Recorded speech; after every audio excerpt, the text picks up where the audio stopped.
Ever since we got back from our vacation, I have been on a seafood binge. There's just something about going down and having fresh seafood that makes me want to come back and duplicate a lot of the recipes or come up with new ones, like this. This is a seafood casserole. It's easy to put together, it's quick, and it uses some wonderful ingredients like shrimp, cod, and crab meat, which, if you know me, you know I got it on sale.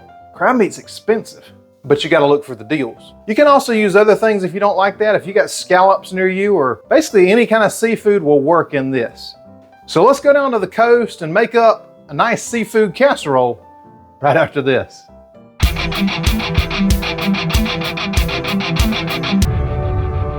There's something to be said about a good casserole. It's always warm, it's a great comfort food, and it's super easy to put together and quick, which you know I love. Now the base of this, you could probably use stuff other than seafood if you wanted to, and if you do, let me know.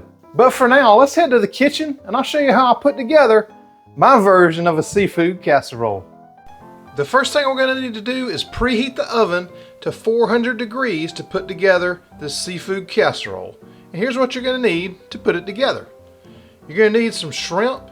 Now I get these large shrimp, raw, peeled, and deveined, but you're gonna need a pound of them. Get them wherever you like. Then you're gonna need some cod. Now this is a 10-ounce package of cod. You can get whatever kind of fish you want. You need 10 ounces of this. Basically, you're gonna need 2 pounds of whatever seafood you wanna use. Then I'm gonna use some crab meat in this.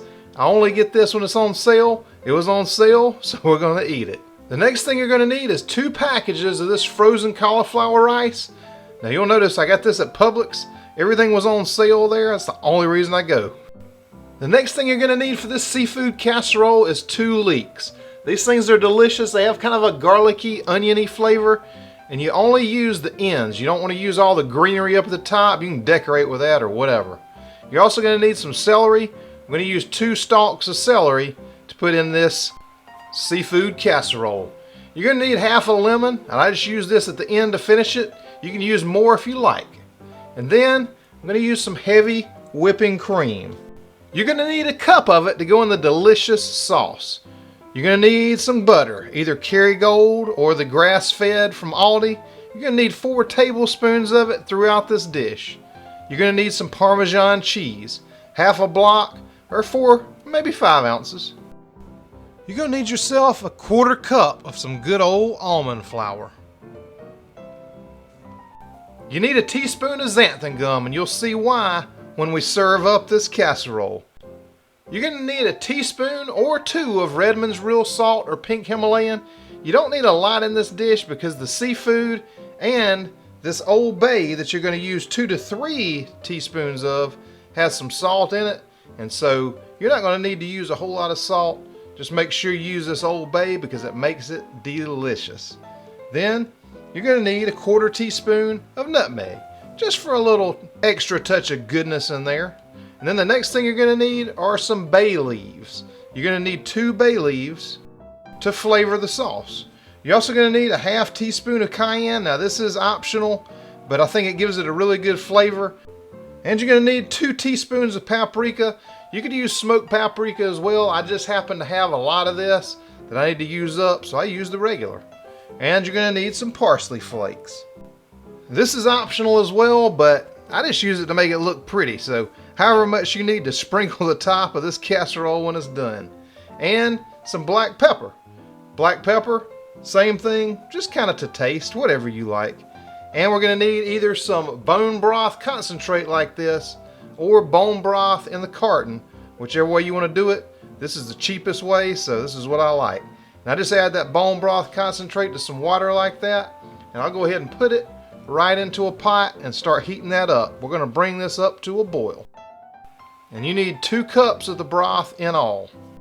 And now go in with 2 to 3 teaspoons of this Old Bay, just depending on your taste. We use this stuff in low country boils, and it's great for any seafood. Now just take your cod and cut it into pretty small bite-sized pieces. Just do nice bite-sized chunks like this. We're going to end up poaching these in just a minute, so go ahead and get them ready.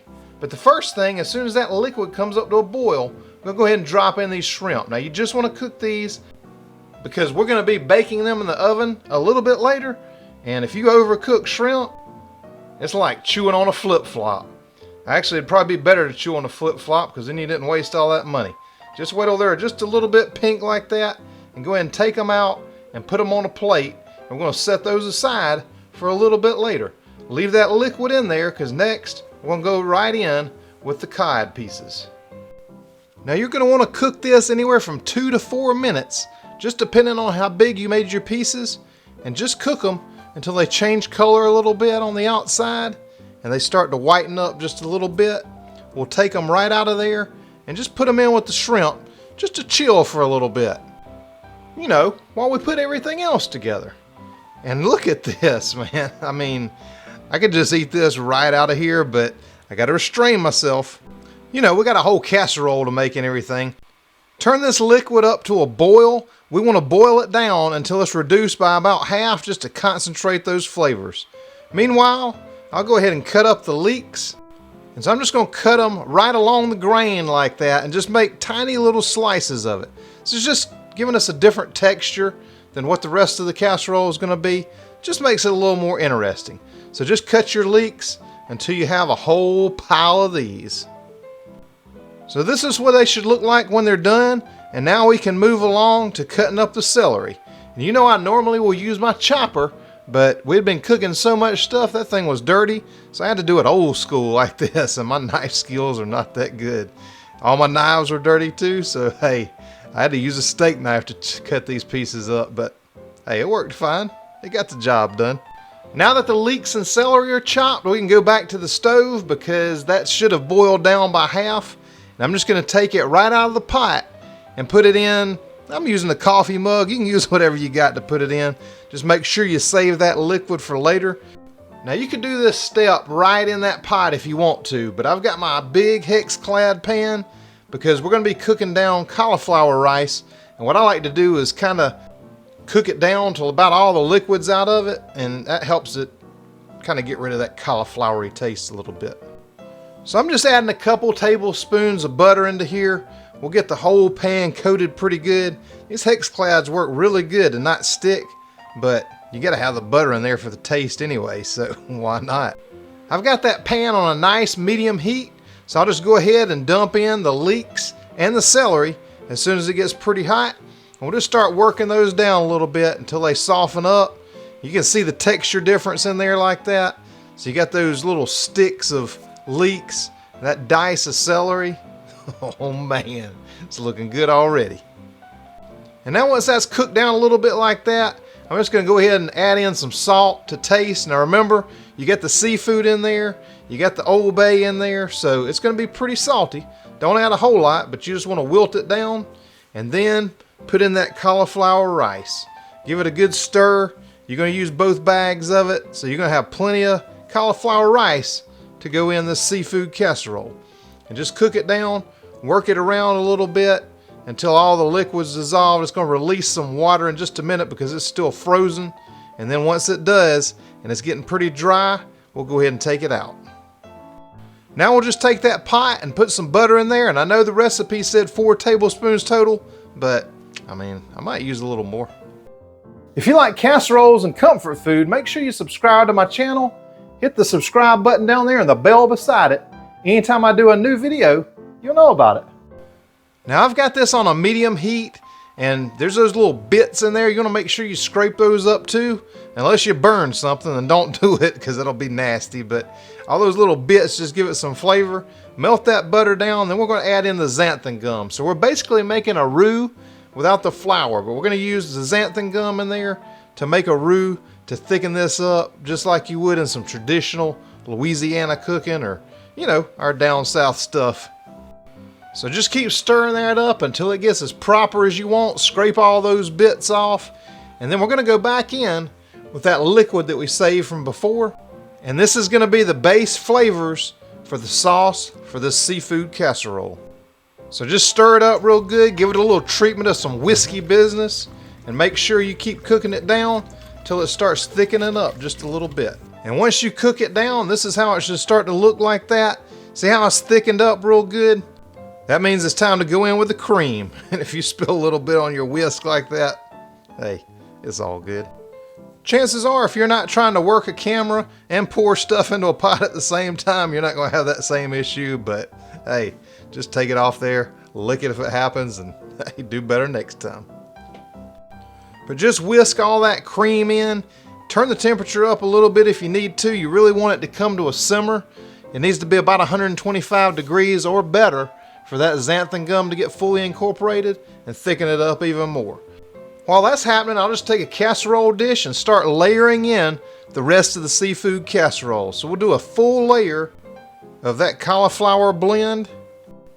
Make sure it's nice and even down there so we can start with the seafood layering, because I mean, after all, it is a seafood casserole.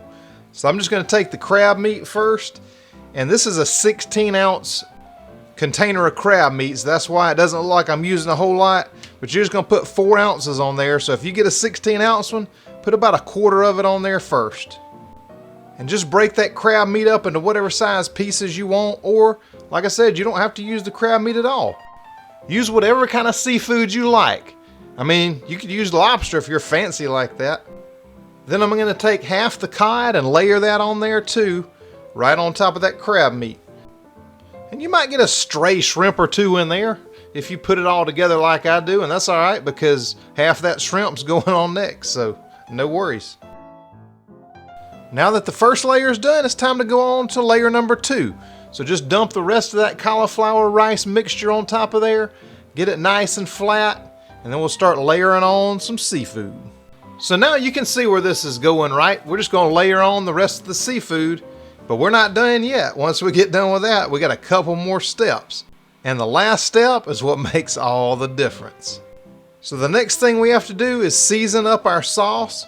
So I'm just going to get all the spices put together. And the bay leaves should actually have been used first, but I forgot to stick it in there. So we're just going to add it in now because that sauce is still going to cook down for just another minute. So we'll go in with our paprika, the cayenne pepper. I'll go ahead and put in some of that nutmeg. And I'll go ahead and throw in the bay leaves that I forgot. Maybe next time. And I already seasoned that sauce with some pepper already. I forgot to show you that, but now I'm just going to go over, give it a little bit of a whisk, and just dump in all these spices.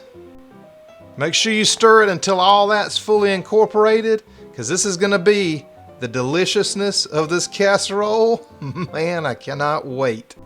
Now the last step, and what's really going to take this over the edge, is the topping. So just going to put in the Parmesan cheese, a little bit of almond flour. I'm going to go in with some butter, and you can use a little bit more butter if you want, but man, I got plenty of butter in there. And then season it up with a little bit of Old Bay. There's just something about that Old Bay seasoning and the way it works with the seafood that makes it absolutely delicious. So we'll just go in with that, and I'm going to blend this up now. So I'm just using my Ninja Magic Bullet or whatever it's called. I'll put a link to it down below in the description if you need one. But you can use whatever blender you got. But before I blend it up, I'm just going to give my sauce a quick check, and it is absolutely perfect. You see how thick and beautiful that is? That is what you want. So I'm going to go ahead. Don't forget to fish out those bay leaves. I'm going to take it off the heat, and we're going to go ahead and put this casserole together. So just take that beautiful sauce and pour it all over the top of this casserole. Oh man. I mean, I wish you could smell this. I wish you could taste it right now, but you're going to have to cook it first to do either. So just look at this, and you can tell it's absolutely delicious. Now that that part's done, we're going to go ahead and blend up our topping. It's going to go right on the top. So I'll just pulse it a little bit until you get the consistency that you want. Once that Parmesan cheese is shredded up really good, it's going to mix in with the rest and give it a nice crumbly texture, just like this. So this is the texture you're going to want. You just spread this evenly all over the top of it. And then just as a kind of a final touch, I'm just going to sprinkle some parsley all over the top. It brings a nice freshness to it, and more than anything, it just makes it look pretty. So once I'm done with that, it's time to take a little ride to that preheated oven. It's preheated to 400 degrees. And now all that's left is just to set the timer to 20 minutes. man, we're gonna be eating good tonight. Now once that 20 minutes is done, just go ahead and make sure you use some gloves. Of course, these are the only gloves you're gonna see me wearing in these videos, but anyway, take it out, don't go in there barehanded or anything, and just move it over to the counter. I'm gonna let it rest for just a few minutes. If you want it to thicken up a little bit thicker than what I do, leave it sitting for maybe 10 minutes or so. I probably left this for 5 minutes, but look how good that is. See all the bubbling, the ooey gooey? I mean, this is the good stuff. And now it's time to serve it up. I told you we're gonna be eating good. We are gonna be eating good tonight. Just spoon some of this delicious seafood casserole onto a plate. And like I said, if you want it a little bit thicker, let it sit for a little longer. But man, by the time we get done making this stuff, we are ready to eat. So, you know, we just eat.